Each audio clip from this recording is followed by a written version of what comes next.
Yes, people, what's happening? Welcome back to the channel and welcome to another live stream. And obviously, no midweek game this week for Chelsea. A couple of days on after the terrible loss to Southampton at the weekend. And there's a lot of unrest. There's a lot going on. A lot of people spouting a lot of stuff. Some of it justified, some of it utter nonsense. But there's been a few articles coming out today in terms of the border still fully back in. Potter still, obviously, there's an acceptance. Things need to be turned around, but a few things coming out that maybe some players are already are becoming disinterested in his methods and whatnot. There's loads to unpack. There's never a dull day as a Chelsea fan. There's always lots going on, despite us being once a week FC at the moment. But things are pretty toxic at the moment, Dharmesh. Obviously, the game was a couple of days ago now. Wasn't great inside the ground. Boos at halftime, boos at full time. A lot of that game for me was a turning point for a lot of people in terms of the manager. Where do you stand with it all? I mean, firstly, just briefly thoughts on losing to Southampton. This was a must-win game really, and we failed. Yeah, thanks for having me on again, Charlie. Big up, bro. And make sure you like and sub to the channel as well. Help Charlie get to his it's 3K, isn't it? Looking to get to 3K. Almost there. Yeah, almost not there, guys. Not too far away. Yeah, no, there's a few more to go, but not a million miles away, mate. Yeah, but Saturday was absolutely horrible to watch, man. It was from start to finish, it was bad. People say we played well in the second half, but in my opinion, I didn't think we did that well in the second half. I thought, we were kind of panicking in a way to sort of get a goal, and that sort of happens when you're losing to bottom of the table. And just overall, it's just not good enough, and we shouldn't have to sort of panic to wanting to score a goal against Southampton to get us back into the game, and then therefore going into winning basically, which just sums it up, man. Yeah, Southampton played really well. Fair play to them. I guess they came with a game plan. They stuck to it. I thought Lavia and Ward-Prowse especially were really good. Lavia was balling. He was way better than. I was going to say he was way better than Enzo, but he was certainly played really a lot better. He certainly played much better than Kovacic. And for someone that's 19, looks so comfortable and just dominated the midfield. Yeah, even their forward, I think his name's Suleiman. I think the tall one. Yeah. He gave Koulibaly a real runaround throughout the game, but from their perspective, it's obviously a brilliant result for them and stuff. They're literally a point behind Leeds now. And they've done the double over us, man. It's just embarrassing at the same time. Yeah. And onto more towards us. I thought it's just a typical performance that we sort of seen in the past 15 games. People keep going back to, and I'm really, really struggling to sort of back Graham Potter at this point. I said I'd give him time, but I just want to see some sort of progress. But I'm not seeing anything. Honestly, bro, just not seeing anything from him. I hear what you're saying. It's this 2023, this calendar year, we've got one win in the 10 games we've played. That's not acceptable. Even given the circumstances, injuries, the fact we're betting in a lot of new players, we've got a good enough squad and a good enough players to not have one win in 10 this year. We've scored one goal since the January transfer window. It's embarrassing, man. Mate, João Felix is the only player that scored for us. He's the only player that's in our goal of the month competition for this month. Yeah, mate. It's shocking, man. It's embarrassing. Unless we bad. score against Spurs, we got what? We got one win in 2023, one win in 10. Sorry, one goal scored since the January window closed. And we've had 38 shots in our last 2 games, and we haven't scored a single goal. Now, I'm not absorbing Graham Potter of any blame, because I think he's got a lot to answer for as well. 100%. But when you've got finishing like that and performance like that on the pitch, it's almost there's little you can do about it in the dugout. For me, it's totally unacceptable, and I'm sort of right on the limit now of whether I can still back this in terms of I'm all for giving managers time, and I'm all for wanting to build something in the long term. But I've got to see something that enables me to continue to back a process. I can't just blindly back something for the sake of saying, we need someone here long term, when there's no semblance of any progress whatsoever. And what I would say is, whilst the results haven't been good enough at all, that's obvious to say. No one's excusing that. there have been, I know it's hard to kind of talk about positives when the results have been dog shit, but there have been some positives in terms of, for me, in terms of the fact that in these losses, right, there's losing and there's losing for me. There's like getting hammered 3 or 4-0, or there's losing by a single goal. Yes, there's still losses, but the context is vastly different. And for me, in the results that in the games that we've lost, the results we've been picking up, it's not like it doesn't make it any better, but it's not like we're being comprehensively outplayed in these games. These are tight games, and like our inability to stick the ball in the net is basically costing us. We've created enough chances to win a lot of the games that we've drawn, and we've created enough chances to draw or win a lot of the games that we've lost. Now, we're not getting hammered in games, which is a plus. Like that's easy. That's like makes it a little bit less work to do. Defensively, we're not letting a lot of goals in either. We're not conceding many goals at all. The games we're losing by 1 goal, and we don't want to be losing any games. But there's a difference in losing by 1 goal and losing by, say, 3 or 4 goals. And you know, it's just, and we are creating chances as well, which I know it's a bare minimum, but for us, where we don't create a lot of chances, and you know, like chances have been really hard to come by over the years, we actually created a few more chances. We just still got that same finishing problem, which wasn't a Graham Potter problem. It wasn't a Thomas Tuchel problem. It wasn't a Frank Lampard problem. Like, this has been a problem. This is not one manager's problem. This has been a collective Chelsea issue for 3 to 4 managers. So whilst I get people are well within their rights to not think Potter's the right guy, not think he's good enough, then you know that's fine. But there's a way of expressing it rather than just making a toxic situation even worse and constantly 100%. Hammering him for every single thing that he does or every single thing that he says, constantly commenting Potter out under things. That doesn't make anything any better. Yeah. You know, there are better ways to express your views. Like, I've got no problem with people that think Graham Potter shouldn't be the manager anymore, or that he's not good enough, or the job's too big of him. That's absolutely fine. But just leave it at that. At the end of the day, if Graham Potter does well, it means Chelsea does well, and that's what we all want as fans. We want the team to do well. So it's in our benefit to back the manager. Because, just to add as well, bro. Like, since Saturday, I've not seen any sort of criticism on any of the players at all. It's all of the blame's been put on Potter, which is obviously understandable. Like me and Charlie both said that he obviously deserves criticism, but at the same time, you have to look at the players that put in the performances as well. I don't think I've seen anyone on the timeline criticize anyone's performance on the pitch, because nobody was good on Saturday. Realistically, I can't think of a single player who was good. If anyone was close, the only good was Fofana in the second half when he came on. I thought he was Wesley really Fofana good. was good. Yeah. David Fofana was all right. I thought Madueke, in my opinion, was okay. He was good, yeah. But other than that, everyone else was shocking, really bad, awful.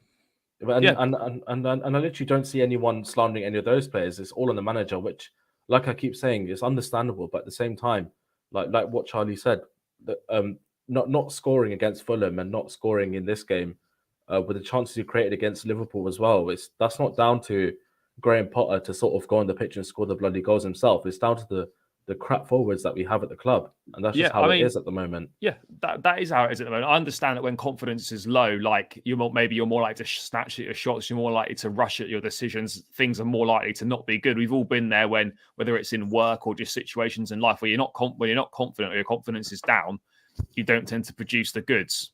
On the flip side as well, bro. Sorry, bro. Just to add as well, like with sort of Graham Potter's spell at the moment, it's just the fact that sort of turned me slightly is the fact that with Mikel Arteta and say Jurgen Klopp as well, when they first came into their respective clubs, Arsenal, Liverpool, you can instantly see the style of play that they wanted to implement, and it's just worrying. And their records weren't as bad as say Graham Potter's was at the moment, and Graham Potter's now been here maybe 3 to 4 months, maybe. Yeah, I mean, but remember, bro, September, didn't he? The World Cup as well. Now, so we had the month off for the World Cup as well. So obviously, there was no games going on during the World Cup, so you can't really find that fluidity within the team as well. So for me, I'm not counting that 1 month of the World Cup in my opinion, because I think that's just more of a get to know the players, get to know your. Yeah, I mean. But in terms of that, like you can clearly see with Arteta and the Klopp, they're the style of play immediately. And the criticism I have of Potter is we don't even have a style of play, and we're 3 to 4 months into his sort of long contract. No, I agree with that. But I think when you look at, I'm not saying that Graham Potter's going to be the right guy. He might not be. There's every chance he might not be. But when you look at the work that he's done, particularly at Brighton, like this, he wasn't always someone that built something quickly. It was always slow. It was always slow starts. Like things got better over a gradual period of time. I know that's different at Brighton because the expectations aren't as much and the pressure's less. But generally speaking, when you look at his career and what he's done, things haven't generally started that well. And it's taken time for him to implement his ideas and get them across. I mean, yes, Brighton weren't exactly the highest scorers either. And, maybe there's a worry there that teams that he coaches aren't necessarily particularly high scoring sides. But, I think it's clear that there have been glimpses, but nowhere near enough, and no clear patterns of play or clear structures of play. But there have been glimpses where you can kind of see what the idea is of what he might look to play. I mean, that first half an hour against West Ham was some of the best football we've played in a long time. I thought the performance against Dortmund was pretty good as well. Yes, I know he didn't score, but at the same time, it was, I don't know, like, it's not, I know it feels really shit right now, and it is shit, but it doesn't feel like we're a million miles away. I know it feels like we're really far away right now. When you actually look at it, I don't think we're that far away. People underestimate, and I'm making no excuses for the loss on Saturday, by the way, because regardless of what leagues you've come from, how many new players are on the pitch, how many players aren't used to the league or whatever, there's more than enough quality there to beat fucking Southampton. Like, regardless of those issues, that was inexcusable at the weekend, indefensible, like not acceptable, 100%. Not acceptable whatsoever. But I think people do underestimate how difficult it is when you literally a whole load of new players arrive mid-season. Whole load of players arrive in mid-season, and trying to get that to work. Like, it's hard to get it to work when things are going well. To get it to work when things aren't going well. Mate, a massive squad to manage as well. A lot of expectation to manage. Like, it's a difficult thing. And when people say, "Oh yeah, if we had a world-class manager, it would be fine." We had a world-class manager, and we've had world-class. We had Tuchel at the start of the season. It was shit.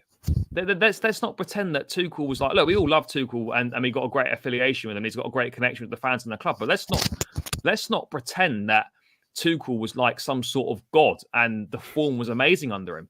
It was fucking dog shit. We were terrible in the league. Yeah. In the league, we were awful. Yeah, okay. We had that good run in his first full season where we were top at Christmas or near Christmas, or might have been at Christmas. I forget now. Then Reece James and Chile got injured and it kind of fell apart. But this idea that we were sort of some sort of super team in the league under Tuchel is just utter nonsense. It just simply isn't true. It simply isn't true.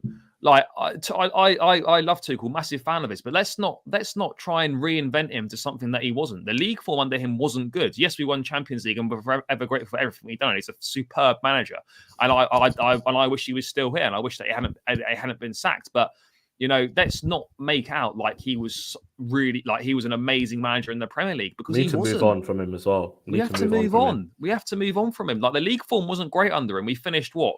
We haven't finished above third in the Premier League since we won. By the way, we almost scraped top four like in the first season, because what was it, the second season where we lost to Villa on the last day and Gareth Bale got us top four. Both seasons, mate. Yeah. Ultimately, I know in that season we ended up winning the Champions League, so it wouldn't have mattered. But the only reason we came fourth in that season was because Spurs did us a favour. The following season, we were well in the driving seat for that top four, and then contrived to somehow almost fuck it up. And Spurs 3 points behind us. What was it at the end? Yeah. Well, mate, it wasn't far. Like, we managed to almost fuck it. So let's not pretend that like the league form under Tuchel and other and like previous managers was good. It wasn't good.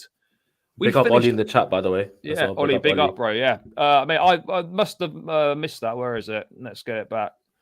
Yeah. But in terms of that though, like, we finished 20 points, over 20 points off the top of the table in I think it's in like sort of 3 or 4 in the last 3 or 4 seasons or something along those marks. Let's not pretend that this poor league form is suddenly because of Graham Potter. We've been on a downward trajectory in the league ever since we won it. All we've been doing is going down in terms of Premier League. Yes, we've done well in cup competitions and whatnot. And in the big games, we've certainly been more than capable of holding our own. But in terms of consistency over a full season, we've been nowhere, absolutely nowhere since we won it. And I'm prepared to have a conversation or take anyone up that thinks otherwise, because it simply isn't true. We've been nowhere in the Premier League since we won it. And if people want that to change and people want us to get back to challenging and winning for the Premier League, the way you do that is by building something long term. Now, I'm not saying Graham Potter is necessarily the answer, but this idea that we constantly chop and change the manager every time at the first time we're in the shit is going to get us fucking nowhere. It's going to keep us in the same cycle that we are trying to get out of, the hire and firing short-term mentality. The reason why we've got so many squad issues is because of what we've been doing over the last few years. It's all come home at once. And fans want a long-term project, Charlie, as well. Fans want a long-term project, but they don't. But they don't want the patience. They don't want the Exactly. patience. They don't want the patience that go with it. It's just yeah. Don't get me started on what I've seen on Twitter, bro. They don't have the patience that. They don't have the patience. Like, they want the long term. They want the long term plan, and they want the instant success when the two don't go hand in hand. You know, it just doesn't. And like, you know, it's really, I don't know. It's really not helpful when people, you know, can consistently bring up Thomas Tuchel the whole time. It's not achieving anything. He's not coming back. He's gone. Enjoy his time here. Love the man. Stop going on about him. It's boring. He's gone now. You know, managers have gone that have done far more than Thomas Tuchel has. Trust me, if you were around when Mourinho first left 2008, that's way worse than Tuchel leaving. Trust me, that is way worse than Tuchel leaving. That was on the verge of like tears for Jose leaving the first time round. 100%. That's one of the worst. Tuchel leaving compared to Jose was nothing. Like, I'm not discrediting Tuchel for anything he's done, but we've got to stop bringing up Thomas Tuchel the whole time. It doesn't achieve anything. It's boring. It's obsessive, and it just does nothing. We just got to stop doing it. And realistically, it doesn't help anyone. He's not going to come back. He's not coming back. He's not coming back at all. He's certainly not coming back as a next appointment. Maybe in years down the line, he could come back and manage the club again. Of course, you can never say never. But you know, like, he's not coming back. He's not coming back. But yeah, I mean, obviously, Matt Law with articles today has been a few doing the rounds. Obviously, you know, people will have their theories on things, saying it's just PR and whatnot. But I don't necessarily buy into that. But basically, Potter's been told in Matt Law's article. Big up Pice, by the way, as always. My guy for sort of getting all the news in one place, making it easy to find. Charlie, just before you start, Ollie's comment just now sums it up perfectly. Let's bang it up on the screen. Literally needs to be considered for sure. Above all else, if it means to keep Potter, then fine. Yeah, this is another thing as well, by the way. Like, in terms of talking about how stupid do you have to look, right, to spend? Not only have we spent, we spent that money in the summer. Well, I don't know how much. I forget how much it was now. 200 to 300 million, close to maybe 300 million in the summer. I can't remember. Anyway, we spent that with Tuchel in mind. Let's be for Tuchel, basically. Because he was the guy here at the time.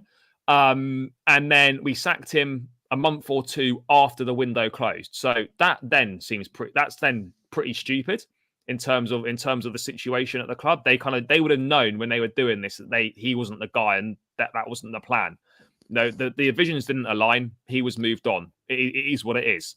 But to then spend close to 300 million in January, and then a month after the January window closes, then go, we're going to get rid of this guy. It just makes you look utterly stupid, and it just screams of a club and owners with absolutely no idea what they want and absolutely no idea what they're doing, which I don't believe is the case. Look, of course, these guys are new to the sport. They're new to football. They're new to owning a football club, and they're going to have to be learning things on the job. And they would have made mistakes in the summer. And I think they've already admitted, you know, they made mistakes in the summer. But at the same time, you know, they're super ambitious. They've shown they're prepared to put their money on the table. They're prepared to invest in the team. They absolutely want to restore Chelsea to winning ways. They brought Graham Potter in as their man, and they want to give him the time to prove that they were right in bringing him in. Now, obviously, you know, there's got to be a cutoff point where are you just giving how much more time can you continue to give someone that keeps losing every week before you have to accept that maybe this is just not the right direction to go down? But I almost admire to a degree that, they're prepared to stick in and give him a chance. And give him a chance to try and turn things around and prove and put it right, rather than just pulling the trigger at the first sign of things going wrong. But it's going to be tough for Potter. There's a lot of fans against him, and he's got to buckle up for the rise. It's going to be a bumpy run. And the only way to turn fan opinion or to quieten the noise is by picking up results, starting at Spurs on Sunday, starting with these next 3 games, because these next 3 games really are make or break. I really do believe, like, as much as I don't want it to happen, I'm desperate for Graham Potter to be a success here. Like, ultimately, if we lose if we don't win any of our next 3 and we go out to Dortmund, it almost becomes impossible to make a case to actually keep him here. Like, 100%. It's going to be tough. I mean, what do you think of the owners continuing to back him? I mean, people don't like it. But at the same time, people criticizing the owners is just a waste of time. They're here minimum for the next 10 years. They're not going anywhere. And I don't necessarily think the owners have done anything wrong. The only thing I disagree with was not sacking Tuchel before the summer window. They should have done that. And the signing of Aubameyang was also another big mistake. Other than that, I think they've been superb. Yeah. Just to sort of just before I answer your question, what Ollie basically said, the first and the sort of last sentence like sum up perfectly. Like, long term needs to be considered like above everything, but then on the flip side, facts are results have to change as well, which they have to change. The results are unacceptable. Give us something to believe. 2 wins in 15, which is what? Yeah, because it's like going to like if you're going to buy a car, for example, it's like you want the proof and the evidence that the car is good and it's got all these features before you actually drive it. Otherwise, you're not going. You're literally not going to trust the car if you don't sort of get that information, or you don't get any sort of signs that this is a good car. And it's quite kind of similar to the Graham Potter situation right now, where we need to literally have something like show us something that we can sort of believe in, show us like a style of play, basically. But yeah, to sort of God, I forgot you asked me now. Sorry. About the board continuing to back him. I mean, I think it's important to realise as well that it's never as simple as just sacking the manager. Yeah, like exactly. that. It's never as simple as that. Like, people say sack the manager, fine, but what's the alternative? This ownership group clearly wants to employ someone with the long term in mind, someone that's going to be here for a number of years. You're not getting a top manager to come mid-season to join a club. And if you see, and if like any top managers that are out there that Chelsea might look to get if Graham Potter does get moved on, what does that say? That the first sign of things going wrong, you're just chucked out? How is that making Chelsea an appealing prospect to a manager? Yeah, literally, bro. And I think with the board as well, they're literally not gonna go back on what they've sort of done. Like, the whole point, not yet anyway, perspective, like, was to hire Potter and get all of his backroom staff and everything. Why would they sort of sack him now? I'm talking purely from a business and financial perspective. Why would from an ego perspective as well? Like, billionaires have got egos. Like, they don't want to admit they're wrong. Exactly. So like, from that sort of perspective, why would they get rid of Potter? Especially when he's brought in his backroom staff, he's got this all infrastructure in from Brighton and stuff. But why, like, literally, why would he Todd Boehly even just like sort of sack him with regards to the payout, which will be massive as well for him, and taking that sort of risk? And they've clearly sort of like come together, Boehly, Barley, or whoever's been involved, and be like, yeah, okay, we're going to give this guy Graham Potter time. Like, I honestly think it'll take until, say, if we're in the relegation zone for them to sack Potter. Like, I personally don't see Graham Potter going anywhere, to be honest. Like, I think that regardless if me and Charlie don't like that. If we lost to Spurs and we went out of the Champions League, like, the noise, I think it would be hard to ignore the noise. I'm not saying it'd be hard. I think it'll be hard, but I just don't see the owners doing it, bro. If I'm being honest. No, I mean, I think you also got to look at it as well. Is like, this is the debate I have with people that don't want Potter at all, that want Potter gone, is that no one can provide a realistic alternative. Like, no one gives a realistic alternative. People bang on about Hansi Flick. It's not happening. It's not happening. He's just taken the German job, and there's a home Euros in 18 months in 2024 in Germany. This guy's not coming. He's not coming. And then you look at the others, Zidane. No, Zidane's not coming. The owners had the opportunity. Zidane and Poch were both available when Tuchel was sacked, and they didn't go for either of them. Those guys then now 6 months down the line aren't suddenly gonna be the right choice. They weren't the right choice then. They're not going to be the right choice now. And then Luis Enrique as well is another one that people bang on about. Other than his spell at Barcelona where he won everything, but I don't want to discredit it. You have to have a slight asterisk next to it because of what Barcelona was at that time and a team at the disposal. He was dog shit at Roma, and at Spain, Spain were terrible football in the World Cup. He was shit there, and people think he's the answer. Like, this isn't like, I'm all for like sensible suggestions and alternatives, but the reality of the situation is that even if you wanted to get rid of Graham Potter, there's got to be a replacement plan in place, and there simply aren't the personnel available to take over the job. And then you might look at going down the interim route. Who are you going to get in on an interim basis that between now and the end of the season makes a significant difference? Look at the list as well, bro. Like, I don't know if I sent you this list on Saturday, but I'm just looking at the list of sort of managers that are technically available. You got TA, you got Thomas Schneider, you got Joachim Low, you got Pochettino, Enrique. Obviously, Thomas Tuchel's technically available, but that's not going to happen. Luis Fernandez, Zidane, Frank de Boer, Brian McDermott, Steven Gerrard, Akim Bailoza. I don't know who that is. But no, mate. In terms of top level managers, there's not many. No, these aren't going to happen. And then you got Ralph Hasenhüttl. The list from here gets really bad. You got Ralph Hasenhüttl, you got Bruno Lage, you got Nathan Jones, you got Jesse March, and those are the sort of ones. But one name I've heard is the Frankfurt manager. Oliver Glasner. Yeah, they did look at. I think that they are fans of him, but again, like, I don't know that certainly wouldn't happen now.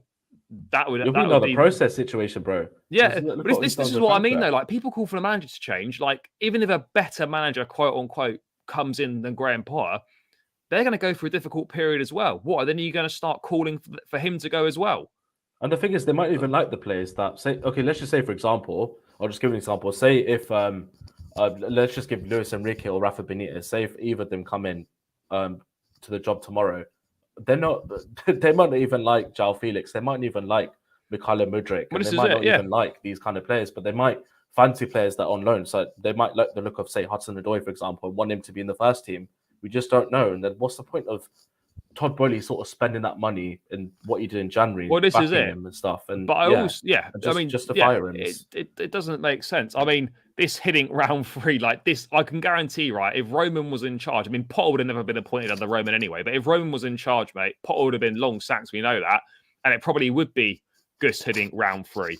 Shano, Pochettino is absolutely not coming to Stamford Bridge. Like, he was available in September. He wasn't the guy then. He's not the guy now. They won't bring him in. Like, if Potter goes, they won't bring in Poch. I mean, I'm happy for this to be clipped up, and I'll clip it up myself and post it and accept that I'm wrong if Pochettino ends up at Chelsea. But I'm that confident that's not going to happen. He was available at the time Tuchel was sacked, and he was overlooked. He's not suddenly going to be he's not suddenly the right guy now. He does love Spurs as well. Like, and he was shit at PSG. He was terrible. One of the worst PSG managers they've ever had. He was awful. And how do you think it's going to deal with sort of the players and egos that we've got in our club? And like, I've got one of my mates who's a Spurs fan, and he banks on about how much Poch actually loves the club generally as well. So I don't think he'd sort of do that because of obviously the Tottenham Chelsea like sort of rivalry, and I think he does want to go back to Spurs one day eventually. But yeah, Pochettino won't happen in my opinion as well. No, Poch is not happening. It's not happening. And realistically, I wouldn't really want him in the first place, in my opinion. But no, I wouldn't want him either. He's been available for ages. I think that's the big dilemma. I think with all this is the fact that there's no standout manager for anyone to sort of pick. I think that. I mean, I'm not saying they necessarily think like this, but I think that is a big thing as well. Is that there isn't actually anyone available that would do any better. And I'm talking about better. I mean significant improvements. Yeah, in terms of, I'm not saying that like someone else would be doing two wins in 15, but you mean actual significant improvements. And I don't mean talking about a new manager comes in and you get a three match bounce. It's like what And Ollie then- said about it's like what Ollie said before about sort of long term. Think about long term. Like none of those managers they're going to be are long term appointments. So my point here is that if you're gonna change the manager, you're not going to get a long term appointment at this time of the year. So you're then putting an interim in until the summer. You may as well just wait until the summer in the first place. That's you may as well wait till the summer. Like, how much worse can things get? I mean, I say it every game I go to. Oh, things can't get much worse than they do. But like, surely the only way is up from here. Like, there's no point replacing the manager for an interim just for the sake of it. If the people you can't get if the people that you may want aren't available until the summer, then you know, for me, it makes no sense to get rid of this manager. Like, it just doesn't. Yeah, so true, bro. So true. It just doesn't make sense. I mean, no good managers available, which is true. I mean, I don't know too much about this guy at Shakhtar, but I mean, I've not really heard much of him. But I mean, maybe he's a good manager, but I certainly don't think he's anyone that Chelsea would. There could be a situation as well where this is just very hypothetical, but there's talks of, say, Ancelotti being sacked as well, and Thomas Tuchel being linked with Real Madrid. So Tuchel could actually go. I mean, Tuchel been linked to a return to PSG as well. But I think, mate, according to ESPN and stuff in Brazil, Ancelotti is reportedly close to taking the Brazil national team job. Oh, is he? Oh, right. I don't know if that's in conjunction with the Real Madrid job, or that means at the end of the season he's going to leave Madrid and manage Brazil. I don't really know. Fairs. Yeah. Zidane is available, but Zidane was available in September. Zidane he doesn't want to come to the Premier League as well. He's said in interviews. Zidane can't speak English for one, and I don't want to knock Zidane. Legend as a player, and he's done very well at Real Madrid. 3 Champions League wins in a row. No manager's ever won 3 on the spin. But what I would say is he's totally unproven outside of the Real Madrid bubble. There's like no evidence that he can do anything as a manager,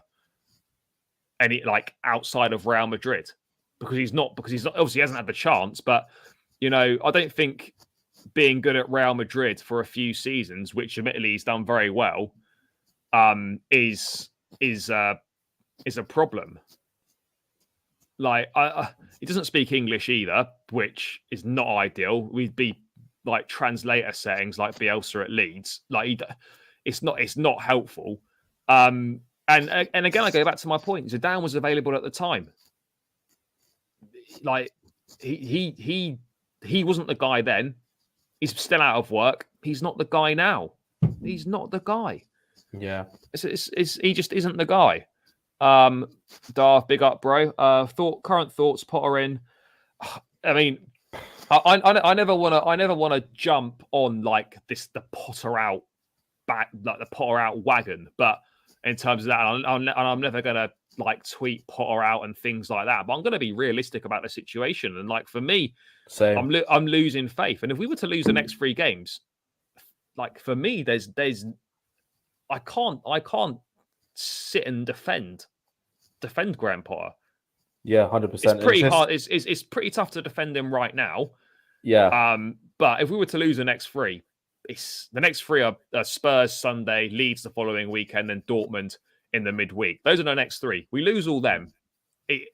I think even if they want to keep him, I always think with the fan backlash and the fan noise, that I think it's virtually impossible for him to stay if that were to happen. Just to address that sort of question as well, I'm literally in the same boat as Charlie with regards to that. It's like I don't want to be a flip flop and just say, oh, 1 week I'm Potter in, 1 week I'm Potter out and stuff, because it was very easy to say like very much Potter in when we sort of beat AC Milan. To say, oh yeah, this is the guy, but then flip on him when obviously 215 is not great at all. But I don't want to be that kind of person where I jump on his back after for sort of praising him as well, because I'm not that kind of sort of person. But at the same time, I've always said, I just show me something, Potter. Show me something that I can believe in you and trust you. And at the moment, you're not showing me anything. And yeah, that's what I sit with everything, to be honest. and then lose next 3 games. It makes it impossible to back it. Exactly. It really does. Nah, mate, Henri's that's not happening. Morocco, the Moroccan manager, I think someone said. Mate, this is like, I mean, people talk about credentials, like saying that Graham Potter didn't really have credentials to coach Chelsea. I mean, getting Morocco to the semi-finals of the World Cup doesn't really qualify you in my book. And international football is totally different. I'm not like, it's still football matches, but it's so different international football. It's so easy to be blinded by like good players and good sort of coaches with regards to that. It's just so easy to fall into the trap of like believing someone's like destined and good enough to maintain like a whole season of being good. Like take Thomas Tuchel as a prime example. How good he was in say cup competitions. He'd be perfect as a World Cup manager. We've not been good over a whole season since he won the league, and that's just the reality of it. We've been good in patches and we've been good for periods of time, but talking over 38 games, we haven't been good over 38 games for bordering on 5 or 6 years now. Yeah, like one thing I wanted to ask you, bro, in the chat as well. What are your thoughts on say maybe Jose Mourinho coming back? Is that something you'd want? Is that something the chat would want? It's one of them. It's like romantically, yeah, absolutely. Yeah. For the stories and stuff, fantastic. And to see him back on a Stamford Bridge turf, it'd be amazing. But when you actually engage to reality, that he's just not the answer. Like I love the guy, but it's not the answer. It's not a long-term appointment, which is what they're looking to do. And yeah, he just isn't. It's just not right. And it's as simple as that. Like romantically, absolutely, for the vibes and stuff, love him. But reality of the situation is it's just an absolute no-goer. That's just my opinion. Yeah. Yeah, it's just not happening for me. No, I'm not sure about Enrique either. Doesn't make sense. But I mean, Dharmesh, in terms of like how much worse do things have to get, do you think for Boehly and co to reconsider? It's obviously clear that he's got the Spurs game. I think they probably want to give him the next 3 and wait until after the Champions League. But I think if we were knocked out of the Champions League, then there's a big problem, and I think he could be in serious trouble. Yeah. Okay. So I'm going to put this sort of 2 ways. So for me personally, I think I'm going to give him sort of until the Champions League, see what happens there. If we do go out, I personally think at that sort of stage, it'd be very, very hard for Boehly and say Boehly to sort of back Graham Potter, in my personal opinion, if that happens. But what I realistically think will happen is it won't. I think I can't remember who put it in the comments, but unless we're in the bottom 3 or fighting relegation, I think that's when Boehly will turn the switch on and sack him. I think if that happens realistically, because I like would that say the article you got up by Matt Lowe as well. Don't know what to believe with that, but at the same time, I can sort of see it making sense with the fact that we have to sort of, he's going to be our manager regardless, unless we're threatened with relegation. I would agree. I think if we make it through the Champions League, he's here. But I agree with you. I think unless we're dropping closer towards that relegation zone, I mean, the gap now is between the top 4 and between the relegation zone is exactly the same, 11 points either way. If we were to start dropping into mid-table and like down to 12th, 13th and whatnot, like it makes it hard to make a case for it. But yeah, it's tricky. I mean, there's a few more things that I do want to go through because it's not all just on the manager. Yeah, I mean, I don't know how accurate this stuff is, but supposedly sections of Chelsea's dressing room are disinterested with life under Graham Potter so far, especially during team meetings being held. Multiple reliable, well-contacted sources suggested sections of Chelsea's dressing room are disinterested. Now, I mean, I don't know if that's true or not, but at the same time, it wouldn't even surprise me. And it would just go to further suggest that we still haven't got rid of the problem. Like, a lot of these players have just got rotten attitudes, rotten mindsets, and we need these people out the club. Like, it's your fucking job. Get It's on been with a it. mentality issue for years For now. so long. Yeah. I mean, So we're going back to Conte days, aren't we? With the mentality. Yeah. Mentality's been disastrous. But yeah, I don't know what to make of that, to be honest. If it is true, then I'm not really surprised, to be honest. And from their perspective as well, going from like an elite manager to, say, Graham Potter, like, in their eyes, they're just sort of down tools for him. So yeah, I'm not surprised at all if that's the case, to be honest. And especially with the results and, say, like, the largeness of the squad as well, of how thick the squad's got as well. We've got to get rid of a lot of players. Exactly, and there's players there, like, say if they all come back fit, like, and the ones that are not even playing, they're gonna be like, oh, like, okay. I honestly think, mate, like, there's got to be a whole fire sale in the summer, and I'm not making no exaggerations here. There's about 8 to 10 first team players in that squad that all need to go. Ziyech, probably more than that, bro. Ziyech needs to go. Pulisic needs to go. That's two. Aubameyang needs to go. That's 3 just there. Yeah. I think Azpilicueta needs to go. I'm not saying he's like rotten or anything, but he needs to go. That's 4. Yeah. Kovacic should be moved on, in my opinion. 5. One of Ruben or Gallagher. That's 6. Possibly both. Could be 7. Kai Havertz needs to be moved on, in my book. 8. That's 8. Like, you know, that's not an exaggeration. More, to be fair. Edouard Mendy probably as well. And there's probably more. Maybe Callum Hudson-Odoi as well. 9. There's so many. Mate, I'm telling you, there's so many players that need to go. It's mad. 9. Like, honestly, like, the amount of players that we need to get rid of still is a madness. And it really doesn't surprise me that that situation has potentially occurred, because it's a Chelsea thing and it's got to be stamped out, and the culprits just need to be sold. I don't care who you are. You just need to leave if that's the case. But let's move on to something that's come out in the last 20 minutes or so. And obviously we can't have a conversation about Chelsea without discussing Mason Mount. Oh, do we have because, to? No, mate, because there's a bit of an update from the GOAT himself, Ornstein. Okay. Obviously, he reported this morning that contract talks have been halted while Chelsea focus on the Premier League and the Champions League.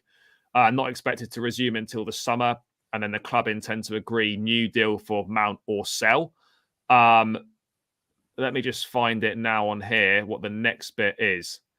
On the Athletic Football podcast. I'll have to have a listen to that later on. Let me just bring it up now. Which one is it here? So Ornstein's saying, and I've got no reason to believe that he's wrong. Multiple contract offers, not just one, multiple offers have been rejected by Mount in the summer of 2021 and then in this autumn as well. Chelsea are very clear on this. He signs a new deal when dialogue opens again in the summer, or he's going to be sold. Now, this is quite interesting. 2 things on this. One thing, which you may or may not agree with me on this, I think it's really refreshing that this ownership are prepared to sell players to avoid them just running down their contract. So we're not going to lose players on frees. I'm fully aware that Kante could leave on a free, but that was under the previous regime. Moving forward, it seems that with these guys in charge, we're not going to have players running their contracts down and leaving on a free. If you've got 2 years left on your contract and you don't agree a new deal, you're being sold. I fully rate that, and I'm here for it. Yeah, I literally feel the same about that. It just shows the sort of organization that the sort of ownership have, and the fact that they know what they're doing at the same time as well, that they're not being taken for mugs basically by players, where we kind of let that happen last season with Christensen, Rudiger. Yeah, and then they almost let it happen with Jorginho. Obviously gone now. We got 12 mil for him, which is pretty good. But I mean, Kante, I don't know what's going to happen. I think Kante will sign. I've got a feeling he'll sign. Yeah, maybe. But yeah, we don't want to be going down that route again. But yeah, this Mason Mount stuff is just, I mean, if he's are you surprised that he's rejected? I mean, multiple could mean 2. But I would suggest it maybe means more. It depends. It depends on the money that's been offered. To be honest, because do we actually know what kind of money's been offered No, a I week? don't. I mean, I don't think it specifies what money has been offered per Yeah, se. then But I you would can have. sort of make a full judgment on it. I mean, it's But obvious. It's obviously going to be more than what he's on. They're not going yeah, to of offer course, him the yeah, same yeah. or like go from 80 and offer him like 100K or something. But the fact that multiple contracts have been offered, it kind of seems that maybe he doesn't want to stay. Yeah, I won't be surprised at all if he doesn't end up staying because I think we mentioned it in the last stream or Lawrence's stream. I can't remember, but I think one of my mates who's a Liverpool fan as well told me that his family were at Anfield as well, and they were having like a tour and I everything. don't know. I don't know how true that was. I honestly, bro, I won't be surprised if it's if because Mason Mount has been closely linked to Liverpool, hasn't he? So it honestly wouldn't shock me at all if he ends up at Liverpool, like I say wouldn't next shock me season. either. I mean, like with 2 years left on his contract, how much money do you think Chelsea could possibly get for him? I mean, what's Mason Mount worth with 2 years left on his deal? Uh, If he doesn't agree a new term, I mean, what are we thinking here? We think, look, 24 years of age. I mean, like two I'd years left on the say contract. Are we talking £70 million for him? I just couldn't imagine hmm, Liverpool paying 70 million for him. 70 million. I don't think it'd be that much if I'm honest, bro. I think it'd be about 50s, I think. Possibly. Well, only 10. What if Everton bid 45 million for Conor Gallagher in January? Yeah, that's true as well. Yeah, bro. I honestly don't see Maybe it but going above 60. 70. Yeah, maybe 60. 60 at the stretch, but I don't think he'll go for more than 70 if I'm being honest, bro. Like Liverpool aren't the kind of club to sort of splash, Mate, but to I be don't fair, know. I am surprised at this news. Like, I really am. Like, I'm I not at the wouldn't. same time, like because we've kind of heard like backstories of like Mason Mount sort of declining contracts in the past, like Yeah, earlier no, this I know, year, but in but terms but of, I yeah, thought he honestly thought he. I mean, obviously, doesn't mean he's not staying, but like, yeah, it is a slight concern that this has not been sorted out yet. You would have thought this would be quite easy to sort out. I know if you're talking back to the summer of 2021, that's different because he's got new yeah. agents now. He's now represented by his dad, Tony. So negotiations may be different in the summer. I think what it is But as well. I think with the sort of the performances on the pitch as well. I think it was Ornstein's tweet this morning or one of his articles in the morning said something like they're going to wait until the summer just purely because of what's going on like on the pitch right now. And I think their focus is more diverted to that than the contract situation. So I think they'll revisit that obviously in the summer. But I think yeah, definitely by summer, I think we'll have clarification if he signs or doesn't sign. But yeah, it's kind of promising signs in a way from our board that they're not being taken as mugs in a way, which has I kind of mean, happened to us in the past where we've offered like yeah, bumper contracts to players that didn't deserve to be there. yeah. I mean, Simon Johnson from the Athletic is also adding that he's saying himself he'd be very concerned if I was a Chelsea fan that Mason Mount won't be a Chelsea player next season. Length of contract is the big issue. Owners want players on 6, 7, and 8 year deals. Mount does not want to stay that long. How would you That's feel about him leaving if he did leave, bro? it's an interesting one because I don't want him to leave because I Okay. think he can he can offer a lot of value to Chelsea. I know he's playing terribly right now, but he's shown that for me he can be an important member of the squad for sure. Don't mean starting every week, but he can be an important member of the squad. Plus, he's a homegrown player as well, which is always a plus when filling out your squad. I just feel that if he was to go to a Liverpool or something, I just think we'd massively regret it. I'm not saying like it would go on and be like a Kevin De Bruyne or a Mo Salah sort of thing, but I think we would regret it.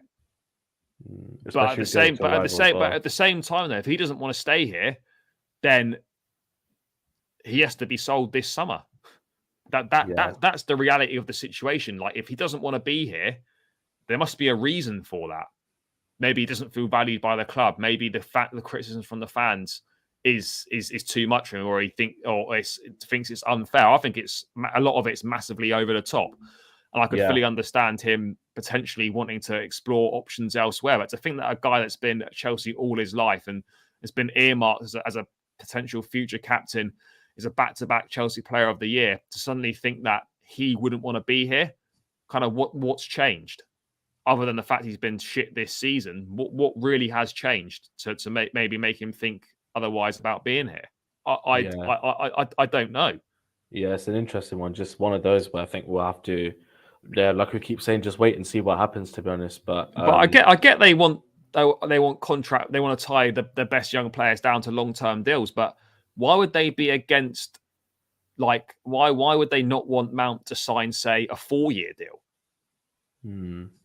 Like, why has it got to be 6, 7, or 8 when you're renewing? Why has it got to be that? Surely, like, because like renewals can go both ways, because we've seen Harry Kane sign a long-term deal in his prime years. I think it must have been at about this age. Didn't he sign a 6-year deal at Tottenham? I believe so. Yeah, Something like that. And look how that's kind of worked out for him. It's been really difficult. Like, I can understand at 24 years of age why you might not want to sign a contract that it would supposedly keep you tied down to the club until you're 31. I think it's a value kind of thing as well, bro. That's your prime years of your career.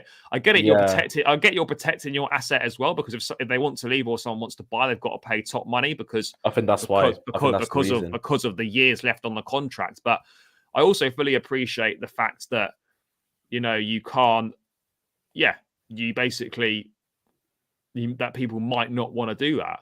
Yeah, I think my stance on Mount, I've kind of said, like, on previous shows that I've been on review and previous shows that I've been on in the past, like, I'd definitely keep him, but but purely for a squad player. Like, this guy shouldn't be starting every single game. He shouldn't have in the first place, and this is the reason why he's kind of in this situation right now, is because of the amount he's been overplayed for club and country.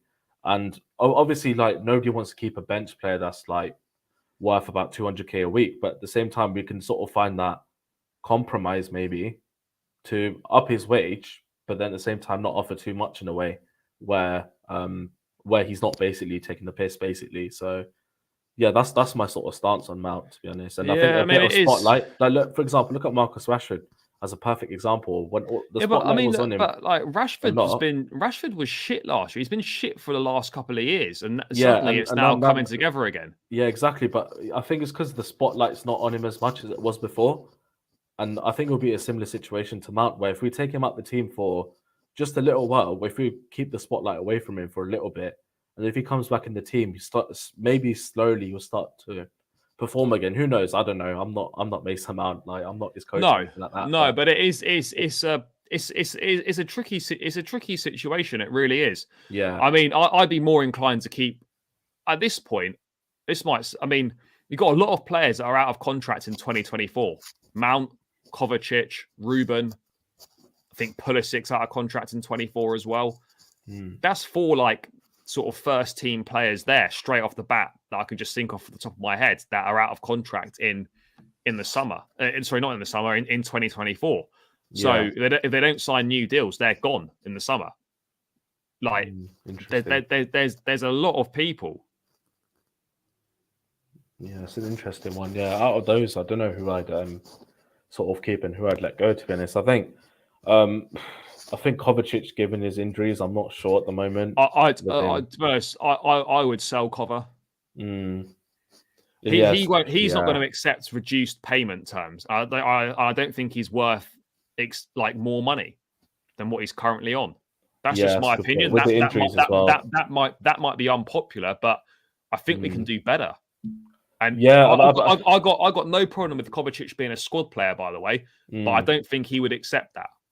Yeah, definitely, and I think he's too good to be a squad player, to be honest. And I think the thing for me is the injuries. I think that's putting me off. Like, me saying, like, I definitely want him to stay. I think because we've seen how injury prone he has been for the past sort of 2 seasons. But ability wise, he is good ability wise, but. And I do think we can get money for him as well. He'll have 2 years left. I mean, we signed him for 40 million back in 18, I think. Oh, right, yeah. I think we'd get 2 years left. Well, you'd have a year left on the contract in the summer. At least 2025, I think. He'd have a year left on a contract in the summer. Yeah, he would, I think. I believe so, yeah. Yeah, I think he would. Yeah, I think there's a lot of stuff going on there, and there's a lot of players that need to move on. There's a lot of players that need to go. 35 million fair. Yeah, it probably is. We've signed him for over 60 million, but let's be honest, apart from glimpses here and there, he's done nothing to increase his value or maintain his value. So I think a drop of about 25 million pounds or just under 30 mil is probably fair for where we're at right now. Price, yeah. I don't think we're going to get much more than that. Maybe we might get 40 million for Pulisic, but for me, it would seem unlikely. It would seem unlikely, and it is a problem. It is a problem. Like there's no two ways about it. But yeah, this Mount stuff I just thought was quite interesting. Yeah, that was the case. It is a strange one. But I mean, we've obviously got big week coming up. I don't think much is going to happen this week in terms of it'll just be training as normal. There's going to be no managerial change. I'd be absolutely shocked if that happened. All the noise coming out and the suggestions are that it's not happening. Yeah. Now that you mentioned training, Charlie. Oh yeah. Yeah. You go for it. You go for it, bro. Yeah. Sorry, I forgot about that. I was going to mention that. Yeah. Obviously, like the 2 days off training and stuff. Why are people what do you think, bro? I don't care. Like it doesn't matter. Why are we getting so bothered about these things? Like people bringing up like they're like battering my mentions with that Tuchel quote about no days off, etc. And I'm like, yeah, that was then. We had days off after we lost the FA Cup final to Leicester. We had days off after we got hammered 4-1 by Brentford at home. Don't come with the double standards. Like if this was Tuchel now in charge and he'd given the team 2 days off after this, people would be praising it. Like, oh yeah, it's a good thing to do. Oh, it's the right. You know, they need a break. They need to step away from the game. They need to reset, and we'll come back fresh and we'll prepare for the next game. Because it's Potter and people don't like him. Oh, what are we doing? What's this losers mentality? Oh, Ten Hag had them in the next day and they were running. No one cares. Yeah. It's a different team. It's a different environment. It's a different setup. Like getting players in on a Sunday after the game, to run? What's that going to do? It's not doing anything. It's not doing anything. We've still got 5 days to prepare for Tottenham, which is more than enough time. So, like, people losing their shit over a couple of days off. These guys aren't robots. They're humans. Like, imagine if you were doing, like, if you were struggling in your job, right? And people said to you, oh, by the way, you're having no days off until you get better at what you're doing. That's not going to make you improve. That's not going to make you play. That's not going to make you do your job any better. 100%. It just isn't. It isn't. You summed up perfectly, to be honest. I'm sorry, like that just isn't the case. It's like studying as well. For example, like if you're studying for like I don't know, maybe GCSEs, A levels, or whatever. If you're told to constantly study every single day and not take any break, then it's not going to do you any good. To be honest, that's talking from a personal experience. But at the same time, it's like you need. I actually do think this kind of break will do us good. I think. Well, I mean, either way, like this is what. Either way, like if we beat Tottenham, no one says anything about it, and then people go back. Oh well, maybe the result would have been different if they didn't have those 2 days off training. It's all hypothetical BS. Like it's just utter rubbish. It's utter rubbish. I think if anything, a break is probably what the players need at the moment. Just like a couple of days, a couple of days, maybe just step away from it. I'm not saying it's like it's right or wrong, but what I'm saying is it's not something to make a massive deal out over and to lose your shit over it. It just simply isn't. It's not.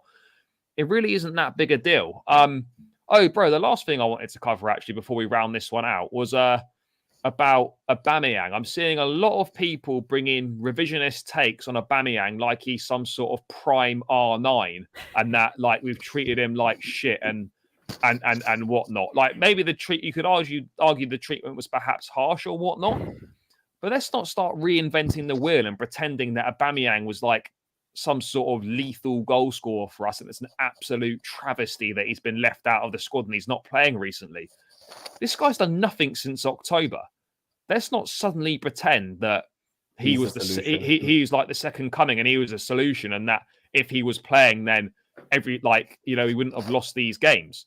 Like it doesn't make Ridiculous, sense to man. me. I mean, I do agree with like the fact that it doesn't really make sense that kind of like Potter saying that Aubameyang's an important part of the squad. There's no issues and stuff, and then he removes him from the Champions League squad and he doesn't put him in the last 3 Premier League squads. That what he's saying and what's happening don't match up in that instinct, and I think that's fair. And that's exactly what Ornstein has been saying here. It needs to be explained. Potter's selections don't marry with his words. It leaves a suspicion that there's something deeper to this. It's troubling because everything you hear from sources and contacts is he's done nothing wrong and trained impeccably. Now, in that case, why is he? I mean, what do you think, mate? Why is he not playing at all? Like, it's a fair point. Like, the two things don't match up. What he's saying and what's happening don't go together.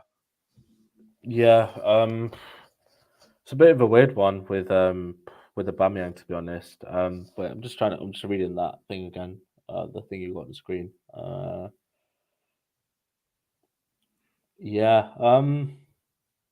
It's just you could just clearly tell Potter doesn't rate him, to be honest.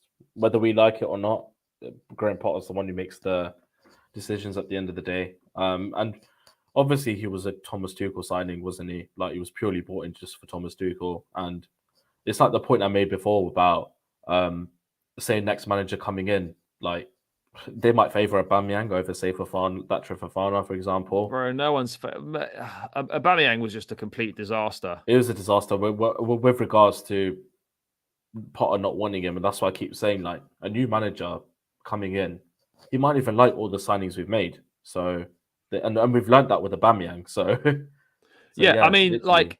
It is. I think. I haven't got a problem with Aubameyang not playing because he's clearly not part of the plans. He's not part of the project. He's not going to be here beyond the end of this season. But I kind of get that someone had to miss out of the Champions League squad, and he's not been playing well enough to sort of warrant keeping his place in there. Just in terms of like, he's not that valuable that, oh my God, he's got to be in the squad. And if it was a choice of Aubameyang's got to go to make room for one of Felix, Enzo, or Mudryk, it's a no-brainer. Yeah, like, in my opinion. But what doesn't make sense and what then leads to speculation is the fact that Potter saying everything's fine, he's training well, etc. But I think at the same time, and it doesn't even make. But he doesn't make any. It doesn't make any. Yeah, but he doesn't make any squad. So the two things don't make up. Like, Aubameyang's like not that bad that he shouldn't. He's not that shit that he shouldn't even make the squad. Like, whether he comes off the bench or not is a different question. But the fact he's not even making the squad is a bit odd, in my opinion. I mean, I'm not saying that Aubameyang should play because I firmly believe that he's not really the answer. But at the same time, to suggest that there's the problems we've got at the moment, to suggest that he shouldn't even be making the squad, I think at the same time is a strange one. Yeah, I think at the same time as well, like, I think Graham Potter's not going to actively come out and say, I don't want Aubameyang, get rid of him and stuff. He's not going to sort of be blunt and honest about it. He kind of has to play with the truth a little bit, or play with the lies a little bit in a way, just to say the right things, to be honest, because it's clear from what we can see he doesn't fancy him. But in press conferences, he's not going to actively call him out. No, but you do. You almost have to say something, even if you don't go into the details, like. Because people are going to keep asking questions. Why is Aubameyang not being? You'll probably be asked. Not. Why is he not making the squad when you say everything's fine? The two things don't add up. Yeah, and I think that's a perfectly fair assumption to come to. Those Would things. You start him against Tottenham? No. Okay. No, I wouldn't, because he's not played for so long. Yeah. When did he play last? I can't even actually remember. Oh, fuck knows. He must have come off the bench at some point in it, but he hasn't played for a while. Know if they know. I actually don't know when he last played, mate. I actually don't know. But it doesn't make sense. But this is a fair point by EPL Turf. People want Potter to make ruthless decisions, then he does, and they moan about it. Like, there's no exactly. There you go. There's no pleasing some people. But Aubameyang's not part of the long-term plans. Why keep playing someone who's not going to be here next season at the detriment of someone like a Datro Fofana, who is part of the long-term plans? It's more beneficial to give Fofana minutes than it is to give Aubameyang minutes. I get that, and that's my trail of thought. But at the same time, you're kind of like, well, Aubameyang should at least be in the squad, because if we're chasing a game and we need a goal, like even if you chuck him on for 15 minutes, he might only need one chance. So while I don't agree that he should be starting and stuff, he should be at least making the squad. And something doesn't quite add up in that situation. But yeah, I mean, I don't know what's going on. But there's been a lot. There's been a lot to unpack, as there always is. But probably seems like a good place to round this one out, bro. Been going a while now. Guys, thank you all so much for tuning in. Thanks so much for getting involved in the chat. As always, make sure you smash the likes on the stream, subscribe to the channel if you haven't done so already. Would really appreciate it if you do that. Would really help me out and support me a lot. So smash the like, subscribe to the channel. Dharmesh, thanks for your time as always, bro. Massively appreciate it. Guys, follow Dharmesh on Twitter. It's on his screen name, as is my Twitter as well. Past the 1K mark today, probably due to a cooking that I received. Well, have you? But, you know, Okay, yes, finally past the 1K mark. It's been a while coming, but yeah. That's a W for Chelsea, bro. If you get past the 1K, that's a dub for me, mate. The 1K mark has been passed. You know, we're climbing. We're climbing. Yeah. But yeah, guys, you can follow me on Twitter as well. And yeah, subscribe to the channel, smash the likes. Pleasure as always. I'll be back again. Definitely match preview for Spurs later in the week. Probably another Chelsea news update on Wednesday, because why not? There's plenty to discuss as always. So yeah, we'll keep that content coming. But yeah, until then, guys, take care. Up the Chelsea. And catch you again soon.